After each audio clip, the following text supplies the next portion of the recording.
We'll start with you, Aide. So please introduce yourself and share a little bit about your organization. I am Aide Granados, founder and CEO of Rosa es Rojo. Rosa es Rojo makes wellness and prevention accessible for the high-risk cancer population of Hispanic women in North Texas by educating them on nutrition, physical activity, emotional health, and positive thinking. And this has been possible thanks to our two signature programs. The first one is the Rojo Way, which is a 20-hour program that uses in-person and virtual group training, one-on-one mentorship sessions, and support group. And the second one, Supervive or Supervive, which is a virtual wellness education segment based on a podcast and a YouTube video series. I'm Stacy Banhoy, the Executive Director of Stand for Children Dallas. STAN works in 9 states to close the achievement gap and ensure all kids, especially those whose boundless potential is overlooked and undertapped, have access to a quality education. In Dallas, we do the work through the Home Visit Project by providing training and support to teachers and school staff to build trusting relationships with families, to get to know kids outside of school so that teachers can be better teachers and they can help improve, with the family's help, students' social, emotional, and academic success. I'm Steve Wanta. I'm the co-founder and CEO of Just. We are a nonprofit CDFI that invests in ambitious Texas women that have been excluded from economic opportunity. We do that through 3 things: capital, peer coaching, and everything we do is rooted in community. Each one of those 3 things means something very special and specific for Just. Unlike the traditional bank, we lend based on trust. We start with small loans, maximum $750 to 90% women that have informal businesses. We do that knowing that money matters and it's not enough. So peer coaching is critical. We see the people closest to the problem being poverty, or the problem being access or lack of access to opportunity. Those closest to that problem are best suited to help one another. So we've created a system that allows them to share their thoughts through weekly group meetings. And then that speaks to the importance and critical nature of community to build strong and lasting habits, to save more money, to make more money as they progress to their dreams. So thanks. Thanks so much, Steve. Stacy, we'll start with you on this next one. When did you go through the Social Innovation Accelerator and how did it support your organization? So we are a 2020 alumni, so we got a part of the pandemic cohort. The program, SIA program, really forced us to slow down and take a wider perspective. And it also provided us the opportunity to learn from our mentors, from the mentors of other fellows, and also learn from our fellow fellows, because we got to spend so much time together. I think we were in a unique situation where our time in the program was actually expanded. And so throughout that time, we actually got to pivot in the midst of this, not knowing how this was going to work out, by having those mentors and our other fellows there to be able to work through and talk through this throughout a year and a half, really. I had the great fortune to be in a cohort with Aide and Rosa es Rojo. We were 2018, right, Aide? The time just sort of flies by and crawls at the same time. So it has been, it feels like a lifetime ago. And it was a critical part of Just's path to where we are today in our future. It was the first opportunity for Just to expand outside of Central Texas. So the United Way and SIA and the community of supporters that support the Social Innovation Accelerator were a really big vote of confidence for Just to expand our model into a new market. It has had so many really important implications on our work that I'll tell you more about. But 2018, met a great group of people and just thankful to be part of that community. Thanks. I was part of the fellowship in 2018 with Steve and other I think it was 9, because we were 11 fellows that year.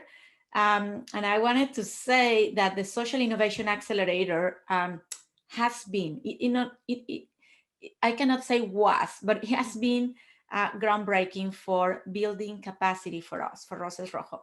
It was not only the seed capital that we received. I want to share that the mentorship and the support from United Way has been outstanding for our impact in the community. And I would say 3 main takeaways from the SIA program. The first one is our data-driven outcomes as evidence to drive our community wellness programs. So right now we are measuring not only knowledge, but behavioral changes.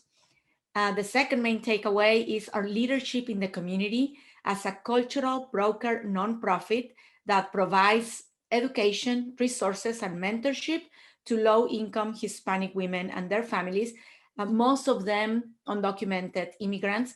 And thanks to the SIA, we started to work together with other community partners in North Texas. So that's the way that we are effectively delivering our programs in the community as of today. And the third main takeaway, I would say that thanks to the SIA, we developed the foundations to grow. So it has been one of the best resources for us for capacity building. Thank you so much, all 3 of you, for those answers. We're very proud to have had you come through our program, of course. I just want to ask, what are you all up to now? So maybe Steve, if you want to go first, what's Just up to these days? Just is up to so many new things that I think we can all empathize with how devastating COVID has been. When a year ago, the shelter-in-place orders, both in Dallas and Central Texas, came down, we said 2 things. Our job is to survive and help our clients survive any way possible. And the other was we must be stronger on the other side. So a big part of how United Way and the SIA program has been such a critical part of our survival has been the relationships we built in Dallas. So JP Morgan is a good example. Had we not been in Dallas, we would not have formed the sort of partnership we have today. They made an investment in helping Just become a more resilient organization, which allowed us to invest in a new hybrid approach to our traditionally all in-person model. So we're really excited on the other side of the pandemic to be able to better meet our clients, many of them who would probably benefit from Rosas Rojo, meet them where they're at. So we've built new products, we've built new experiences, both digital, with an eye towards something much more profound on the other side. That sort of message has really resonated across Texas and to some extent across the country. We're really fortunate to have become a grantee of the Rockefeller Foundation. A big part of their investment in us was our ability to open in Dallas.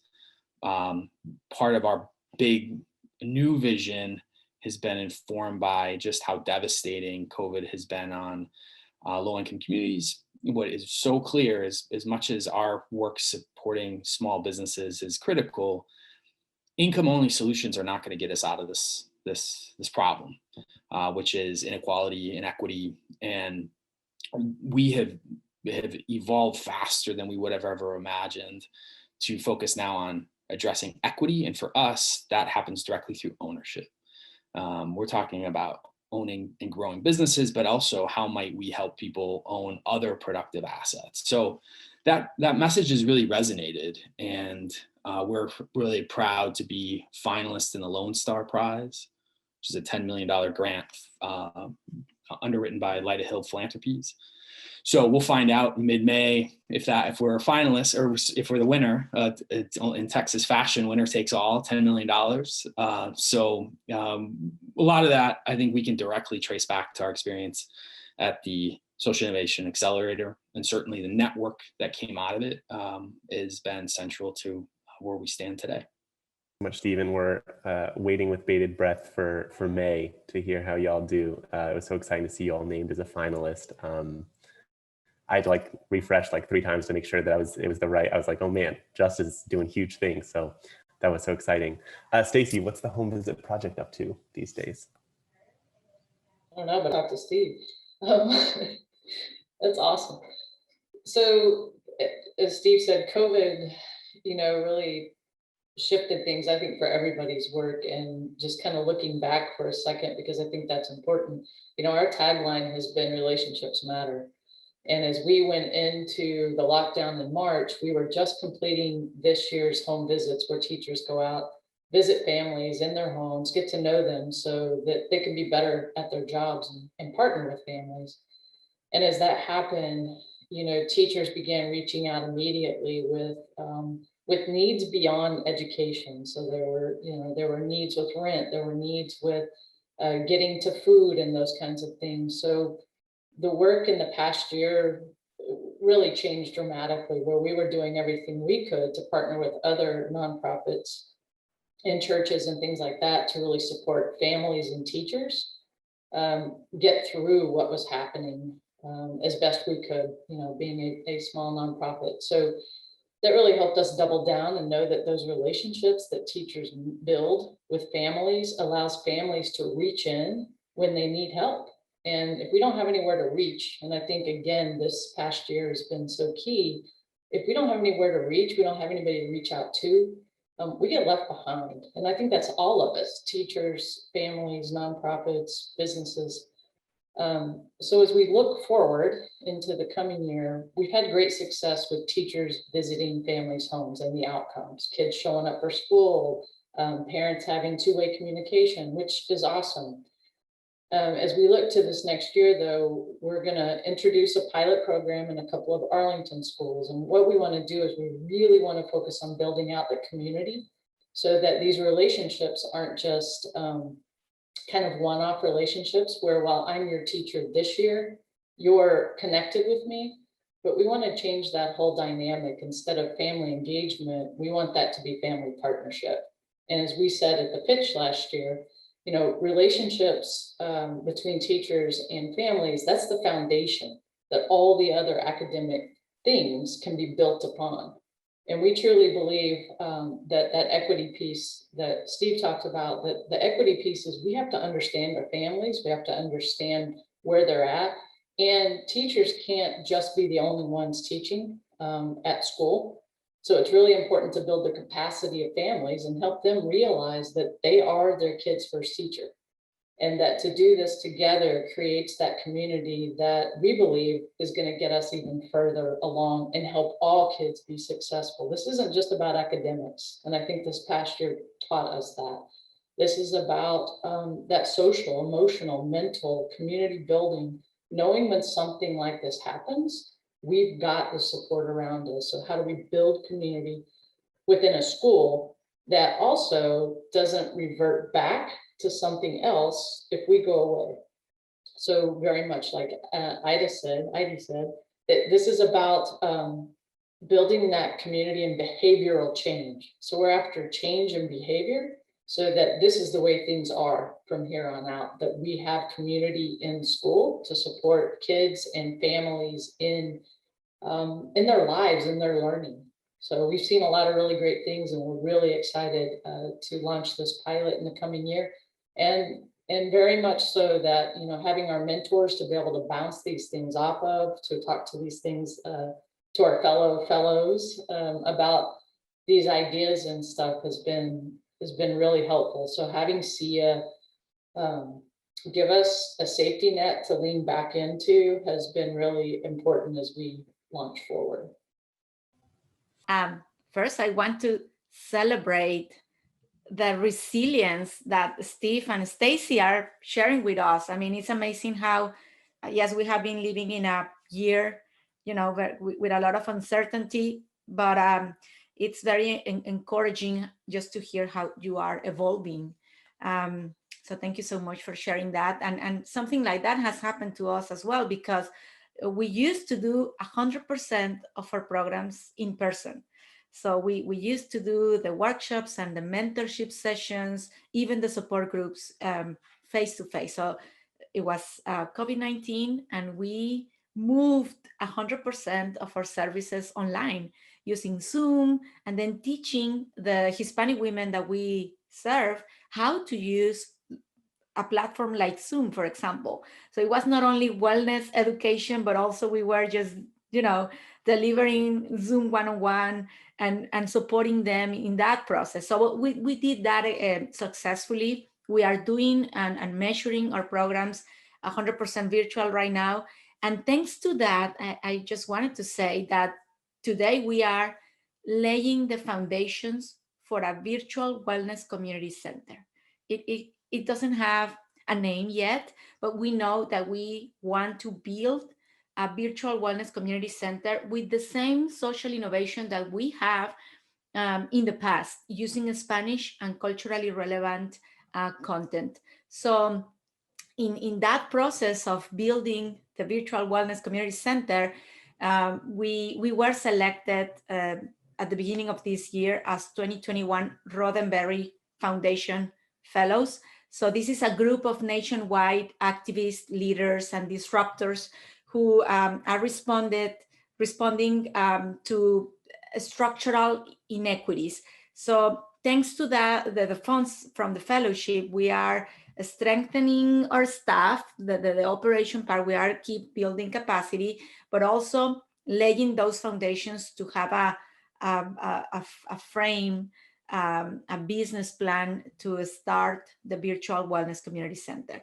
We want to be the go-to virtual platform for wellness and cancer prevention related topics, and also accountability for the members of this virtual community. So we are evolving, we are growing, and we are looking forward to seeing where we are going to be in the coming years.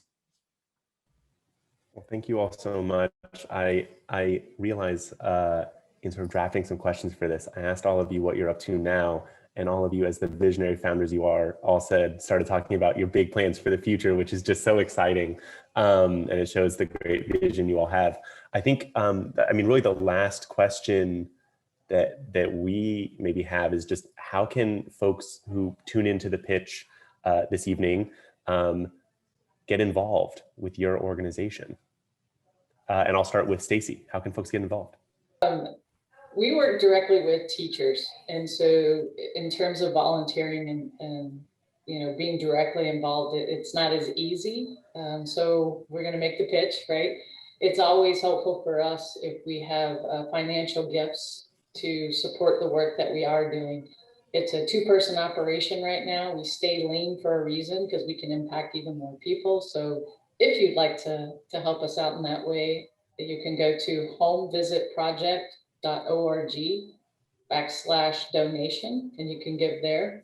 You can also reach out to me at svanhoy@stan.org, especially if you've got some ideas. Like if you've got a group that could do some things, we do hold reflection dinners with teachers and families to get them to celebrate where they're at. So we do provide dinners sometimes and gift certificates. And as I've said, sometimes we find out about gaps in services that families need. So we're always looking for ways to support schools and teachers.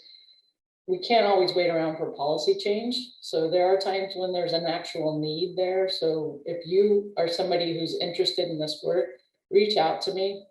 We'd love to create that relationship and be able to give you updates so that when there is a need, you would be able to plug in. And we really appreciate anybody who's excited about the work and wants to join us.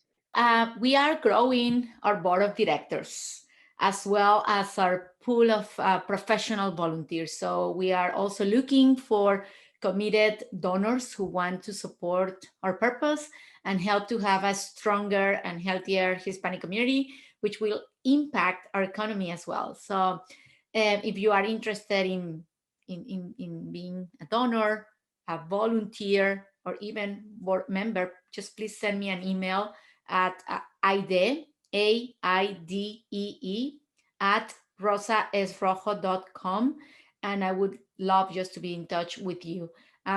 We repeat over and over that better educated women have healthier children and communities, even when economic resources are limited. So if you invest today your resources in health and education and prevention, this will be a great equalizer for a more balanced society. Well, first, the huge thanks to the United Way and the Social Innovation Accelerator. Because of those experiences 2 years ago, we're fortunate to raise over $500,000 to open in Dallas. So we're in a really fortunate position to not be looking for more philanthropic support right now. And there's really two ways that the community of United Way supporters can get involved with Just. And third, the first one they're already supporting United Way, which has been such a big help to Just. So the two ways that they can get actively involved with us as we strive to become financially self-sustaining, impact investments become important. So those that are really interested in this movement towards impact investing, we would be happy to talk as we look to serve tens of thousands of people across North Texas. That said, one of the best ways that we are excited about innovating in Dallas is through community partners. So like Rosa Es Rojo, we've talked a couple years ago, we're relaunching in a new exciting way to introduce a financial health program that acts as an on-ramp into our business program. So we're been fortunate to meet so many community partners like Rosa Es Rojo. Excited to meet Stacy. I think there's a lot of great ways that we may be able to collaborate because we know at the end of the day, our clients, 98% of them are mothers, 42% are single moms. There are so many great organizations doing work with our similar organizations or similar communities. So, for example, United Way, our mentor, connected us with the CEO of Uplift Education, who also previously was at the Accelerator. So the second way people in the audience or watching can help is if you know of other organizations that you're passionate about that are trying to see their families move from financial stability to upward mobility and serve a lot of people. Those are the sorts of organizations we would love to connect with, and we want to be an integral part of the Dallas community. So we're always open to conversations. We want to be additive. So if people are looking to be impact investors, or they're looking to see their communities supported with our Just sort of program, we'd be excited to talk. Well, thank you, all three of you, for your time. It was great to hear, one, just about your experiences, and then also what you're up to now and how folks can get involved.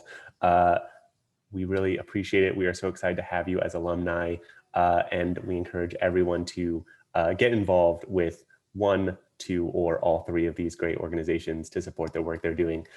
Thank you all so much.